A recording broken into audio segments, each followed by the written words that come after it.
বঙ্গোপসাগরে আগামী ৪৮ ঘন্টার মধ্যে আরেকটি লঘুচাপ সৃষ্টির সম্ভাবনা রয়েছে বলে জানিয়েছে আবহাওয়া অধিদপ্তর। এই অবস্থায় সারা দেশের বিভিন্ন স্থানে বৃষ্টি বা বজ্রবৃষ্টি হতে পারে এবং সেই সঙ্গে বাড়তে পারে দিন ও রাতের তাপমাত্রা।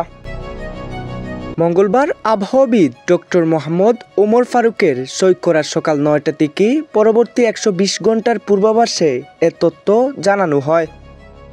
পূর্বাভাসে আরও বলা হয়, উত্তর বঙ্গোপসাগর ও তৎসংলগ্ন এলাকায় অবস্থানরত লঘুচাপটি বর্তমানে উত্তর পশ্চিম বঙ্গোপসাগর ও তৎসংলগ্ন পশ্চিমবঙ্গ উপকূলীয় এলাকায় অবস্থান করছে। মৌসুমী বায়ুর অক্ষের বর্ধিতাংশ উত্তরপ্রদেশ, বিহার, লঘুচাপের কেন্দ্রস্থল ও বাংলাদেশের দক্ষিণাঞ্চল হয়ে আসাম পর্যন্ত বিস্তৃত রয়েছে। মৌসুমী বায়ু বাংলাদেশের ওপর মোটামুটি সক্রিয় এবং উত্তর বঙ্গোপসাগরে মাঝারি থেকে প্রবল অবস্থায় রয়েছে। পূর্ব মধ্য বঙ্গোপসাগর ও তৎসংলগ্ন উত্তর বঙ্গোপসাগর এলাকায় আগামী ৪৮ ঘন্টার মধ্যে আরেকটি লঘুচাপ সৃষ্টির সম্ভাবনা রয়েছে। আবহাওয়া অধিদপ্তর আরও জানায়, সারা দেশে দিন এবং রাতের তাপমাত্রা সামান্য কমতে পারে, তবে আগামী ৫ দিনে বৃষ্টিপাতের প্রবণতা অব্যাহত থাকবে।